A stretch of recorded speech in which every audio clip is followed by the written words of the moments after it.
Expression വെച്ചാൽ നമ്മൾ വിചാരിക്കുന്ന പോലെ നടക്കണമെന്ന് വിചാരിച്ചു. നമ്മൾ പടത്തിനെ നമ്മൾ ആഗ്രഹിച്ച് വന്ന് ഈ പടം അല്ലേ, അപ്പോൾ നമുക്ക് ആ തിരിപ്പ് സജീവമാണോ, അത്രേ ഉള്ളൂ. കുറേ നാളായിട്ട് മമ്മൂക്കയുടെ എന്ന് പറഞ്ഞു കഴിഞ്ഞാൽ എല്ലാം അഭിനയ പ്രാധാന്യമുള്ളതാണ്. ഇങ്ങനത്തെ മാസ് എലിമെൻ്റ് ആയിട്ട് വരുമ്പോൾ നിങ്ങൾ എങ്ങനെയാണ് അതിനെ സ്വീകരിക്കുന്നത്? സ്വീകരിക്കുമ്പോൾ എല്ലാ ആൾക്കാരും അവിടെ സ്വീകരിക്കുന്ന വ്യക്തിയാണ്. അതുകൊണ്ട് പറയാനുള്ളതല്ലേ. അപ്പോൾ നമ്മുടെ തന്നെ ചോദിക്കുവാണെങ്കിൽ ആൾക്കാർ നമ്മളെ ഇതാണ് വേറെ ആൾക്കാർ ചോദിക്കാം. അത്ര എനിക്ക് പറയാനുള്ളൂ.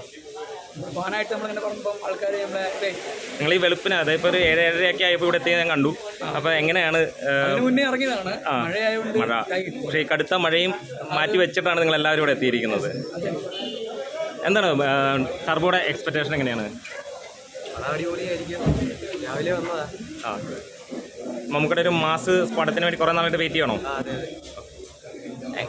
എങ്ങനെയായിരുന്നു? എങ്ങനെയാണ് പടത്തിൻ്റെ എക്സ്പെക്ടേഷൻ? മമ്മൂട്ടിയോടെ ചെന്ന പൊളിയല്ലേ, പൊളി. ഫാൻസ് എല്ലാവരും തിയേറ്ററിലേക്ക് ടിക്കറ്റ് കൊടുക്കുന്നു, അവിടേക്ക് കയറുകയാണ്.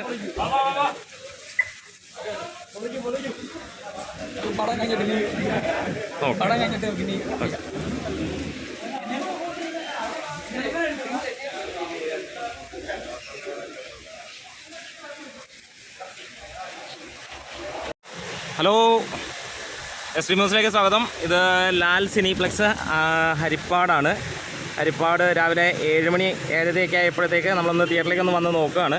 തിയേറ്ററിൽ വന്നപ്പോൾ മമ്മൂട്ടി ഫാൻസിനെ കൊണ്ട് നിറഞ്ഞിരിക്കുന്നതാണ്. അപ്പം നമ്മളത് ഒന്ന് ലൈവായിട്ട് നമുക്ക് കാണാം.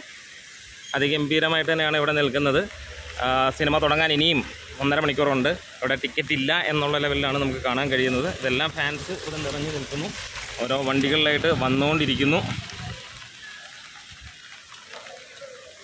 ഇനിയും 1.5 മണിക്കൂറിനടുത്ത് കാണാനുണ്ട് ആളുകൾ സിനിമ റിലീസ് ചെയ്യാനായിട്ട്.